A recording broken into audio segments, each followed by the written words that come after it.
Zabrecky Institute of Biomedicine is kind of the culmination of what we've been attempting to do for the last 40 years. Our paradigm is a little bit different than standard medicine. So instead of symptom relief, it's to really reestablish health. That term is used so broadly that a lot of patients don't understand what they mean, but the term is really homeostasis. Homeostasis is at a happy place where your body's in harmony, it functions appropriately, you live your life in a kind of a joyful way, and you don't succumb to any major disease. There's still a lifespan. Okay, you can be in homeostasis, but you won't die before 85. If you're in homeostasis, the body can continue to function very well up to a maximum lifespan of 126.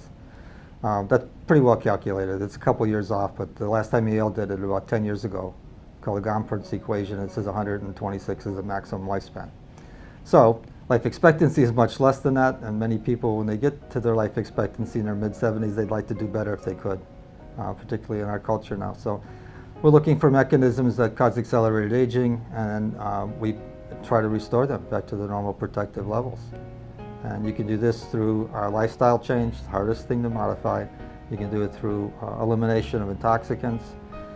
You can do it through taking proper nutrients to restore vital areas of the system. And you can do it by well visits, so the doctor knows what your status is and make the modifications that are necessary. Homeostasis, we'll talk about that for a second.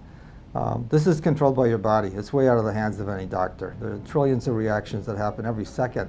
We don't here just treat complex, chronic, rare disorders that are really a function of miscommunications within the human body. We also have here a base of patients who are well, who want to optimize their health. They want to extend the quantity and quality of their years. And we offer them specialized, individualized dietary programs, supplements that are not commercially available, that are specially made to maintain mitochondrial function and brain health.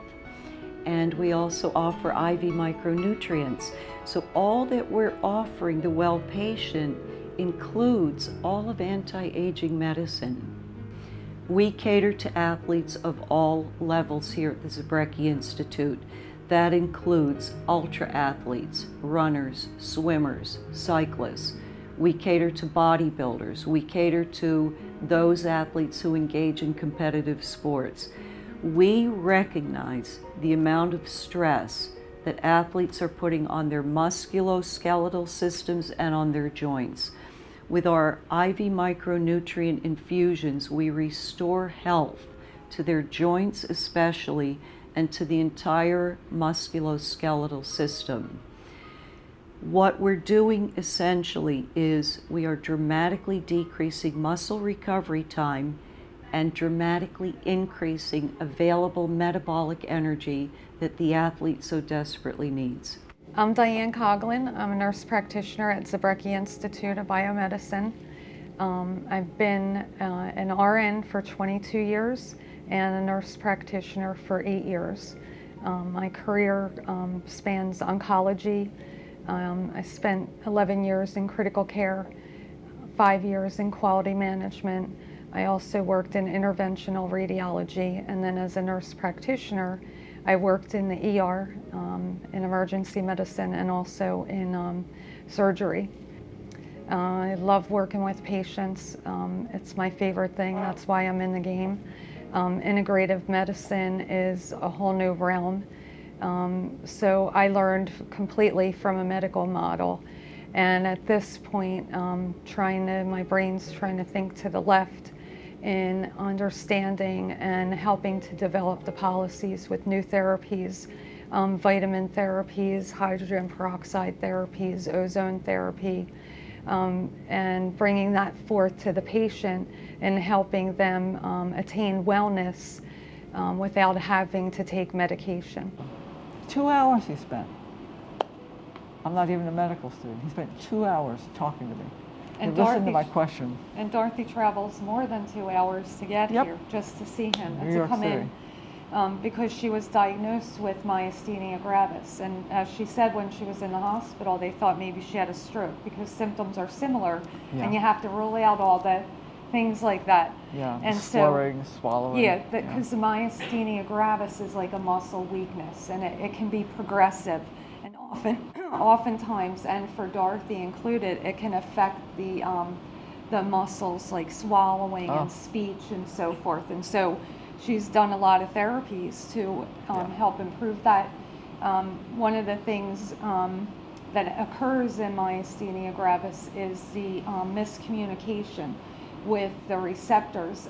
They no longer allow the acetylcholine to work, and so immune therapy, which is what we're offering to Dorothy, actually helps to boost the immune system so that those receptors will actually work the way they're supposed to.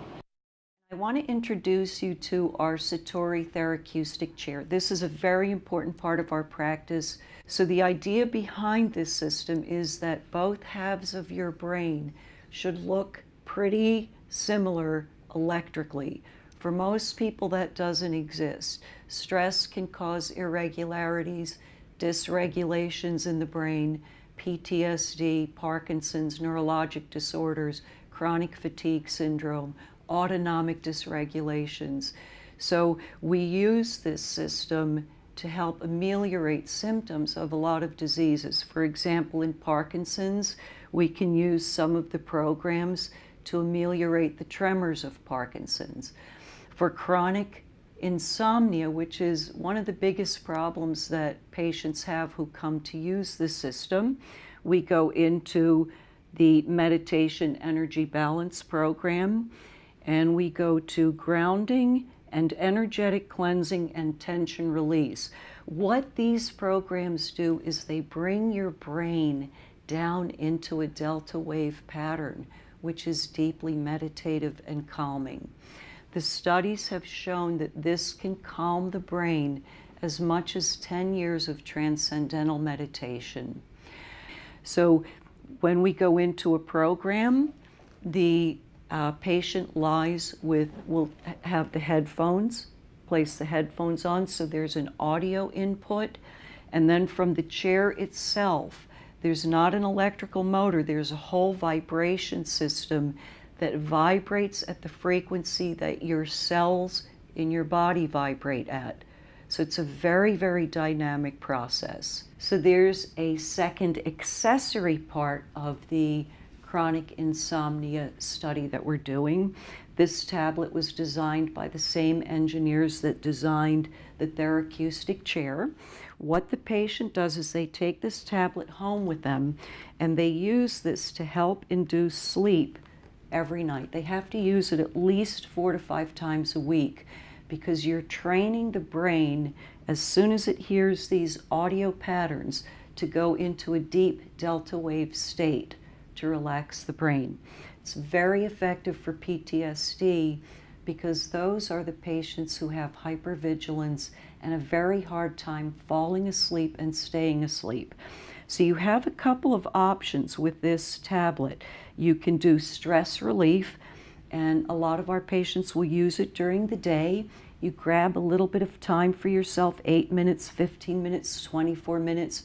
You can do a guided or a non-guided meditation, brings you right down into a delta wave state.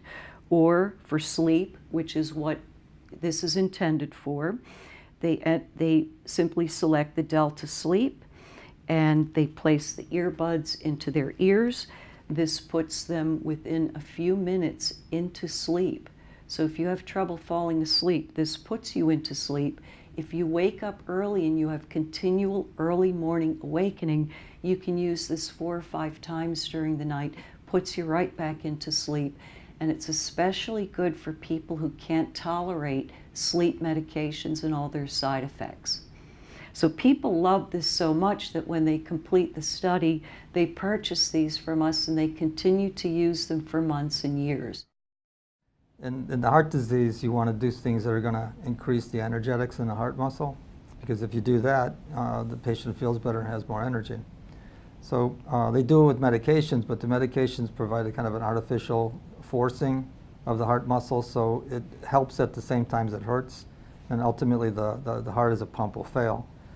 What you want to do is you want to increase the energetics that you have naturally, And there's products that'll do that. And in severe disease, you have to raise those levels very high in the beginning. And so rather than take them orally, you do it by an infusion. That speeds up the process. I'm Jean, and I have been suffering from arthritis for many, many years. And I am so fortunate to have found Dr. Hewitt, that she can give me these shots to enable me to live a normal life. I have my knees replaced, my hips replaced, I have my hands operated on. So here I am, walking around, having a good life. Jean has a severe case of rheumatoid arthritis from which she's been suffering for many years. So we inject her trigger points, which are very much like the fibromyalgia trigger points, with this 5% dextrose solution. It's sugar water. What it does is it irritates the areas locally that we're injecting, and that irritation calls the entire immune system to that area where she's experiencing pain. And the immune system begins to rebuild tissue, connective tissue, cartilage, damaged tendons. So she's experienced a lot of relief getting prolotherapy once a week, and she'll get it for about 3 months, and then her symptoms are gradually resolving. We've noticed since we've been giving her this prolotherapy that she's become much more mobile, her mood has changed. Very important for patients of her age to be as mobile as possible, so without using painkillers and drugs and their negative side effects. Chiropractic didn't work for her. So with these injections, she has found a new, more mobile lifestyle.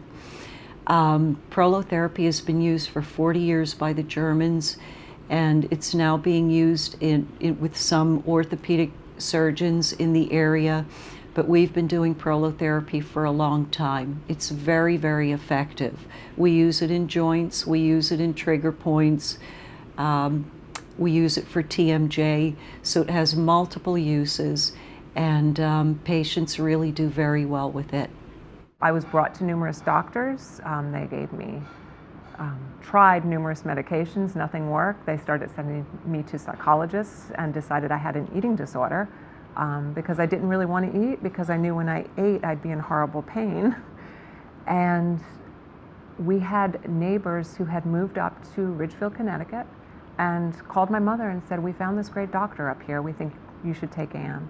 So we drove up there. I remember telling my parents, I was probably 19 years old at the time. I said, this is it. This is the last thing I'm going to try. I was just done. We went up to George. He spent so much time with us. I remember we brought a tape recorder, or a tape to put in his tape recorder, because he had a lot to say, and very quickly. And among other things, he did a lot of testing that people weren't doing at the time. This developed as when I was very young, just out of chiropractic school. I ended up in Switzerland with some friends. I went there a week early. I was introduced to some doctors in Vevey, which is Switzerland, and they had a clinic. And the old German doctor, who was sandbagging me because he only spoke German until he sat me down at his desk and he spoke English, he said that, and I must have been really young looking. I was like 27 years old. He said, "So you think you're a doctor?" And with all his years of experience, he made me feel like I was an idiot. But he said, I'm going to die pretty soon. And what I did was to treat diseases that you're not going to see. I treated diphtheria and syphilis and all these other diseases, which really aren't going to be a problem in the future. But you're going to have a problem with chronic disease. He says, you're going to need to understand how to deal with chronic disease. And there's 3 things that he's seen, he's noticed over his many years in practice that I'm going to have to look for, and it was poisoning, infection, and malnutrition. He said those are still going to be the 3 major factors that produce aging, accelerated aging in the body. And that's held true. I've constantly looked for other ones, but when we pick a name of a disease like malignancy or cancer, diabetes, heart disease, dementias, they basically all start out as being a poisoning, infection, or malnutrition that went sour or neglected. You don't accelerate through your protective mechanisms unless there's some impediment that's really exhausting your body. So in patients that come in with chronic disorders, particularly the ones that failed standard of care, we gave them the drugs, didn't work. Or there is no standard of care. You've got a disease that we don't have a treatment for because not enough people have it to make it worthwhile for the drug companies to find you a medication. And we deal with those pharmaceutical companies. There's a couple of great ones out there. But they're stuck. They have no way for any level of recovery. And when we evaluate them, we're looking for environmental influences. Did they accumulate toxic metals? Did they accumulate toxic chemicals? They've been on the planet 30, 40, 50 years. The planet's pretty polluted. And it is true some people will still be okay. And I have patients in their 80s that have cholesterol over 450, no heart disease. So the genetics still plays a role in some categories, but it's not as much as they make it sound. But so we evaluate for toxic substances. We evaluate for residual hidden infections. I mean, Lyme certainly brought it to the forefront that you can have a chronic infection that'll slowly debilitate your life, but the organism is still there and they can't eradicate it. So chronic infections, I think, are important. When you look at someone's DNA, 33% of it's viral. So over many millennia, we've accumulated so many viral particles and dealt with them. And although that doesn't give you disease, we still see people coming in with shingles. You know, they caught chickenpox as a kid, and now they're ravaged with these neurological pains because their shingles come back because their immune system made a glitch. So these things are recognizable, they're important to understand. And after they get over the acute part of the illness with shingles, you want to go back and take a look at their immune system. So I think as far as reestablishing homeostasis or normalcy in the individual, what we're looking to do is measure for impediments, poisoning, infections, malnutrition, and just support the organism. Just give them what they need to get back to normal functioning. We're constantly pushed off the track. Okay, we can be pushed off the track from emotional issues. We can be pushed off the track because cold temperatures for too long. We can be pushed off the track because we're neglected medically. Physical traumas. So many things can distort you away from homeostasis, but the body tries to regain normalcy. You see a young person with pneumonia totally recover. You see an old person with pneumonia die in a week. Same disease, but the old person has no reserves left because they've used it all up on trivial things as they've gotten older. Now, it could be cigarettes, it could be alcohol, it could be a bad marriage. All these things kind of build up stresses in the body which make you go through your reserves. And it leads into a segue for what is our reserves. They're basically your stem cells in your bone marrow. And you're born with a certain amount. It doesn't change, but it goes down. And once you use up your reserves, you have nothing left. You can't expect to have any repair. So on the death certificates, now they put down complications of old age. Their liver didn't fail. They didn't have dementia. Their GI tract was okay, but they still died. So they had no reserves left. So trivial things from the environment just overwhelmed their body. So in a person that's in homeostasis with good reserves, the average age is 85, plus or minus 2 years. That's the average lifespan. So I'm so proud to be a member of the team here at Zabrecky Institute. I met Dr. Zabrecky, who is a master in biochemistry and immunology. That with my biophysics became a dynamic combination. We knew that together we could get to the heart of the disease process, and using advanced integrative therapies, we could actually make people well.